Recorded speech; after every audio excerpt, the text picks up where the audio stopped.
അല്ലെ? നമ്മുടെ ഇപ്പൊ നിങ്ങൾ തന്നെ ഈ ടി വിയിൽ കണ്ടുകൊണ്ടിരിക്കുന്നു, ചികിത്സാ പിഴവ് കാണുന്നില്ലേ? അത് എന്ത് പിഴവാന്നുള്ളത് കണ്ടുപിടിക്കുകയോ പിഴവാണോ എന്ന് കണ്ടുപിടിക്കുകയോ ചെയ്യുന്നതിന് മുന്നേ മാധ്യമങ്ങളങ്ങ് റിപ്പോർട്ട് ചെയ്യണം. അവരങ്ങ് വിധിച്ചു കഴിഞ്ഞത് ചികിത്സാ പിഴവാണെന്നുള്ളത്. അതുപോലെ തന്നെ ഈ രാഷ്ട്രീയക്കാര് ഇലക്ഷൻ വരുമ്പോൾ അവർക്ക് ഒരു അറ്റൻഷൻ കിട്ടാൻ വേണ്ടി എല്ലാവർക്കും ടാർഗറ്റ് എന്ന് പറയുന്ന ആശുപത്രിയാണ്, ആശുപത്രിയുടെ ചികിത്സയാണ്.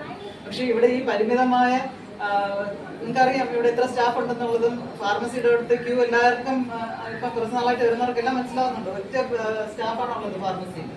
ഒരു ബ്ലോക്കിൽ നിന്ന് ഒരാളെ കൂടെ എടുത്തു വന്നിരിക്കുന്നു. ആ കൊച്ചിന് കഴിഞ്ഞ മാസം ഒരു ഓപ്പറേഷൻ വന്ന് അത് ലീവ് എടുത്ത ഒറ്റൊരാളെ ഉണ്ടായിരുന്നുള്ളൂ. അതിന് ഒരു മാസമായിട്ട് ബഹളം അവിടെ ക്യൂ അതുവരെ എത്തുന്നു, രോഗികൾ വീഴുന്നു. ഞങ്ങൾക്ക് എന്ത് ചെയ്യാൻ പറ്റും? അത് ഞങ്ങളുടെ കുഴപ്പമാണ്.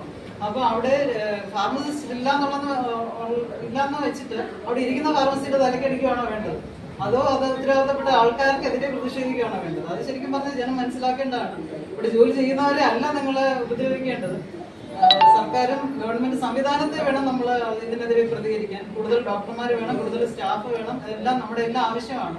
അപ്പൊ അതിനെതിരെ പ്രതികരിക്കുന്നതിന് വരെ ഇങ്ങനെയുള്ള സംഭവങ്ങൾ നമ്മളെ ശരിക്കും പറഞ്ഞാൽ രോഷാകുലരാക്കല്ല ചെയ്യുന്നത്, നമുക്ക് ഭീതിയാണ് ഉണ്ടാകുന്നത്. ഇപ്പം ഒരു രോഗി അവിടെ ഒപ്പിലോട്ട് വരുമ്പോൾ നമ്മള് പണ്ടൊക്കെ നമുക്ക് സമാധാനത്തിലിരുന്ന രോഗം എന്താണെന്നൊക്കെ ചോദിക്കും. ഇപ്പൊ അങ്ങനെ അല്ല, ഒന്ന് നോക്കും കയ്യിലും കാലിലും ഒക്കെ ഉണ്ടോ എന്നുള്ളത്.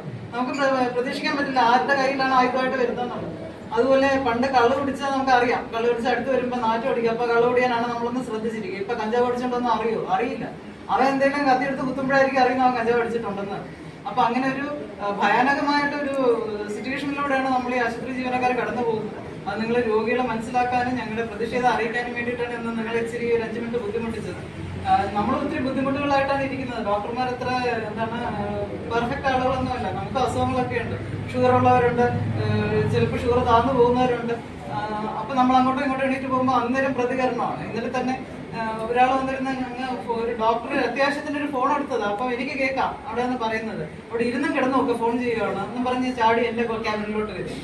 ഒരു 5 മിനിറ്റ് നിൽക്കാനുള്ള ഒരു ക്ഷമ ആർക്കും ഇല്ല. അതൊക്കെ ശരിക്കും പറഞ്ഞ പൊതുജനം കൂടെ ഒന്ന് മനസ്സിലാക്കേണ്ടതാണ്. നമ്മളും മനുഷ്യരാണ്, നമുക്ക് ആവശ്യങ്ങളുണ്ട്. ഒന്ന് മുള്ളൻ എണീറ്റ് പോവുകയോ അല്ലെങ്കിൽ ഒന്ന് ഷുഗർ താഴുമ്പോൾ ഒന്ന് എന്തെങ്കിലും കഴിക്കാൻ പോവുകയോ ഒക്കെ ചെയ്യാൻ ഞങ്ങളുടെ ആവശ്യമാണ്. നിങ്ങളെപ്പോലെ ഞങ്ങളും മനുഷ്യരാണ്, ദൈവമൊന്നും അല്ല.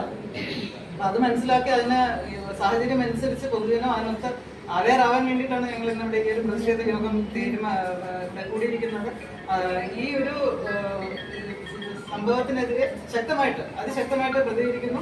അത് ഇനി അങ്ങോട്ട് നമ്മൾ വയ്ക്കുന്നതിന് എല്ലാ ആശുപത്രികളിലും പോലീസ് എയ്ഡ് പോസ്റ്റ് ഉണ്ടാക്കാനൊക്കെയാണ് നമ്മൾ ആവശ്യം വെച്ചിരിക്കുന്നത്. കാരണം ഒരു തോക്കുധാരിയായ ഒരു പോലീസോ സെക്യൂരിറ്റി സ്റ്റാഫോ ഉണ്ടെങ്കിൽ ഇതുപോലെ വടികളുമായിട്ട് വരാനൊന്നും പേടിക്കും. ഇല്ല, എല്ലാവർക്കും അവനവന്റെ ജീവൻ വലുതാണ്. എന്നെ കൊല്ലുന്നൊരു പേടി ഉണ്ടെങ്കിൽ വടിവാളുമായിട്ട് വരത്തില്ല. പക്ഷെ ആരും ഒന്നും ചെയ്യാനില്ല എന്നുള്ള ഒരു ധൈര്യത്തിലാണ് വടിവാളുമായിട്ട് ഒരു ഡോക്ടറെ അടിക്കാൻ പറ്റും. അപ്പൊ അതുകൊണ്ട് ഒരു പോലീസ് ചെക്ക് പോസ്റ്റ് എല്ലാ ആശുപത്രികളിലും വേണം. അതുപോലെ CCTV ക്യാമറ എല്ലായിടത്തും വെക്കണം.